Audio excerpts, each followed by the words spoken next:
Hello, Angular Orange here with a tutorial on pipes. Basically what we're going to do in this tutorial is we're going to go and use WebStorm to create an Angular CLI project called pipe. And we're going to just use a root component which is automatically generated when you generate the project called pipe. And in the component we're going to define some attributes, and we'll define a date attribute, which is of type date, and a cars attribute, which is an array of strings.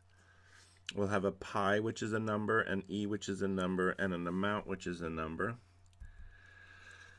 And then what we'll do is we'll define in the constructor, we'll initialize those particular attributes by hard coding, let's say, an array of strings for the cars. We'll instantiate a new date for today's date, and we'll define the numbers pi and e with certain precision, and we'll define the amount as some decimal value. And then what we'll do is we'll use pipes in the template as well as directives to display these values in a certain format. So pipes are used to format your data, and there's built-in types in Angular that you can use to format your data. So that's what we're going to do in this particular example. Okay, so let's go to the code and let's take a look at the code. That's not the code. Where's my... Okay, here's my application. So first, let me do this. Let me go into presentation mode. Okay, so we know that when we use WebStorm, we create an Angular CLI project and we call it pipe, it's going to generate all these resources. And when I go to my Angular CLI JSON file, I'm going to look, and I'm going to see that I have an index.html, a style sheet that's associated with it, and I have a main.ts driver. So the first thing I do is I go to my index.html and I notice that I'm using a custom app-root tag. Now this is not a tag I'm familiar with in HTML. This is a custom tag which is defined as the selector in my root component, which is defining my component tree in my Angular application. And then I also notice I do have a style sheet. There's nothing in there, so let's not worry about that. And we have a main.ts driver file, and that file imports certain things we need. In particular, there's an enable prod mode from the core, which is used if we're running in production, which we're not, and this should turn off things that might help me in development mode, like assertions and stuff. But we do have some code snippet here which uses it in case we need it.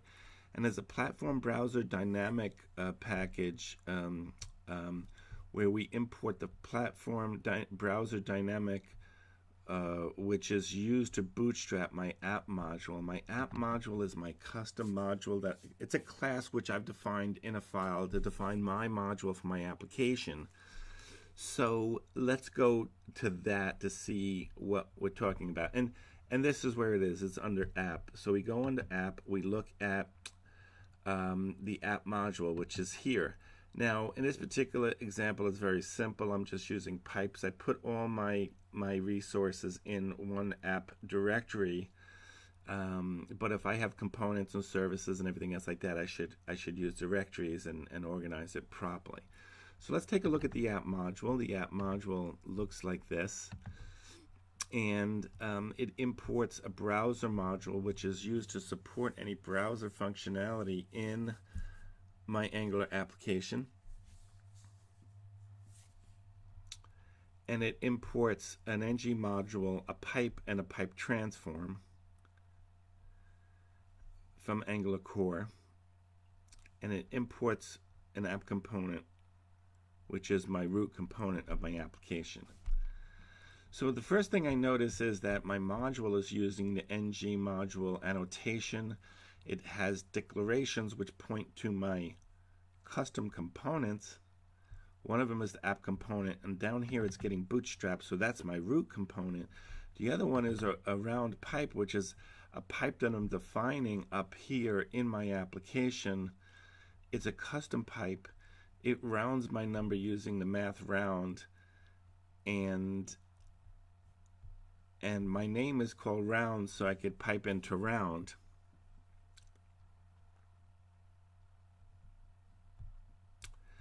The other thing it does is it doesn't have any providers, and of course the app module is a class. And so these declarations, the imports, the providers, and the bootstrap are always things you might need in your Angular application. Now let's look at the custom pipe that we put up here. We export a class, we call it round pipe, and it implements a pipe transform. So what we're doing here is we're creating a pipe using the annotation pipe. We give it a name, and then we define a class which implements it, and we transform a number into the round of that number, and it returns a number. So it's not that complicated, but the syntax is precise. You have to code this up properly. And my suggestion to you is take a look at all the pipes, go through our course, take a look at all the pipes. I run I have an example in my course where I go through all the pipes and I go through examples in detail, and it's a better way to approach pipes before you start customizing. I was surprised to see that I had to do this to round a number, but it's probably because I'm not familiar with everything in pipes, and Angular 5 will come out with some new functionality probably with pipes, but anyway, okay, so we looked at the app module. So the next thing we do is we look at the app component. The app component is the root component for the application. Now that has an app root selector, which we saw in the index.html file. It has a template, has a style sheet, which is external, which is here. The spec file is a Jasmine spec file, which was generated by WebStorm using Angular CLI. And we we go through some of that stuff in our course. If you want to take our course, we'll show you some detail about test files. But let's just look at our component here. What I do is I define and export an app component class. And some of the attributes I initialize, but most of them I just define as I declare, and then in my constructor I define my attribute values. And so in the constructor I have to use this, and I have to define my attributes and initialize them.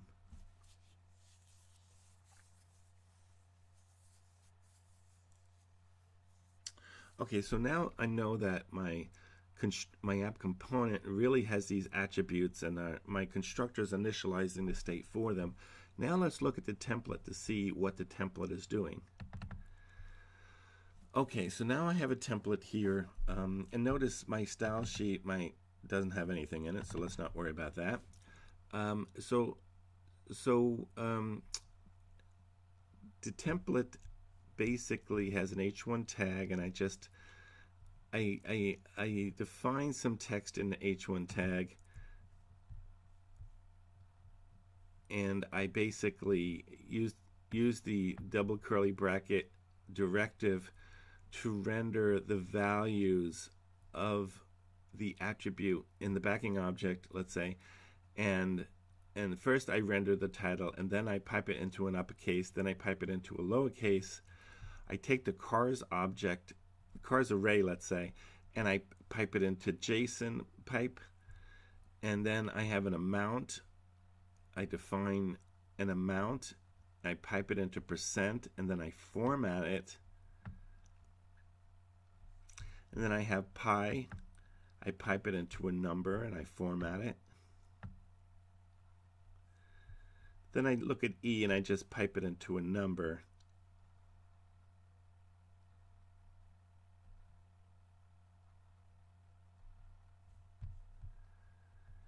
And here I have E rounded, and I kind of make it a little bit more precise, but I round it.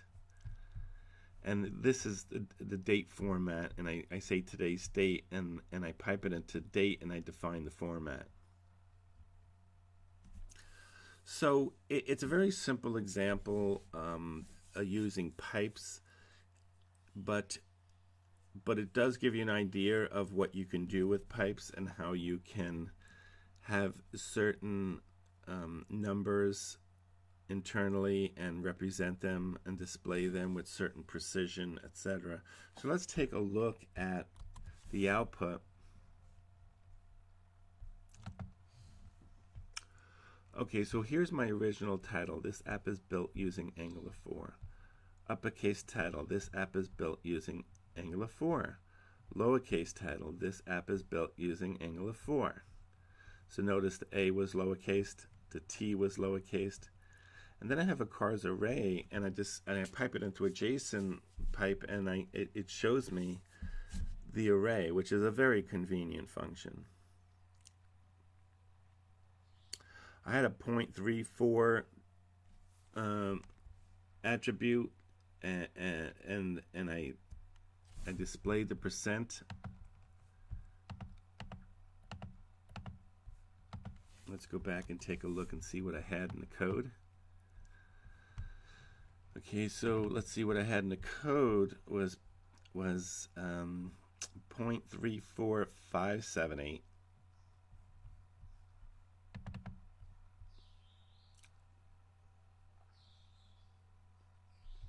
And I piped it into a percent with 2 digits before the decimal place and 0 digits after the decimal place, and basically it rendered that particular value.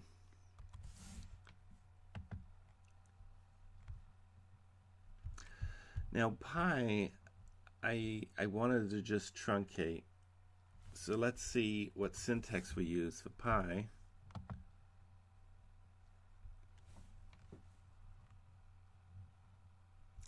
So for pi, I piped it into a number, and I said I want 1 digit to the left of the decimal places, and I wanted 1 through 2 digits to the right.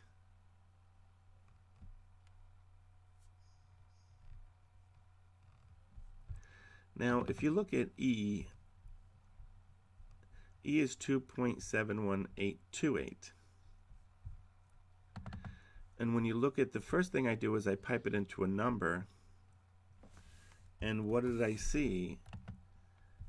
I see, by default, it showed me 2.718.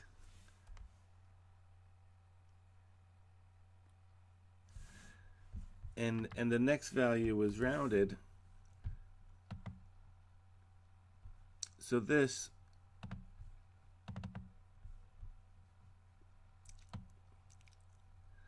was shown by default when I piped it into number.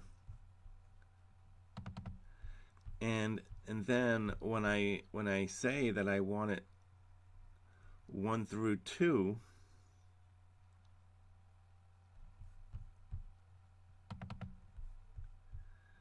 it's actually going to round it to 2.72.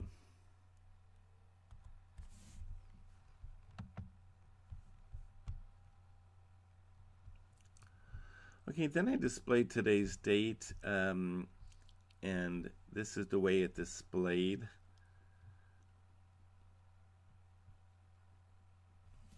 Today is August 30th, so let's see what syntax we use for that.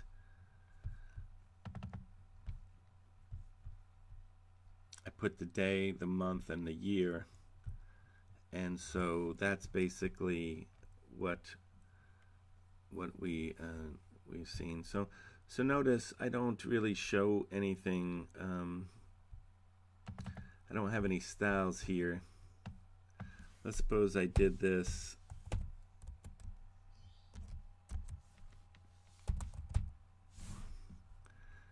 put in a background color of, I suppose it's light sky blue.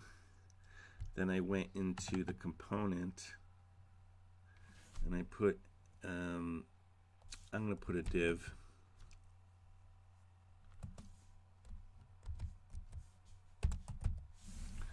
Background, let's say it's pink, light pink.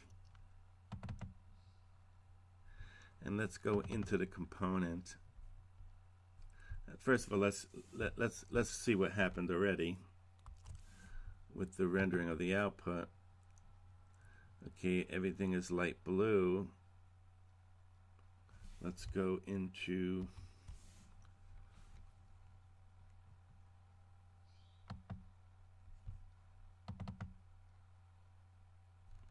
the template and put a div here.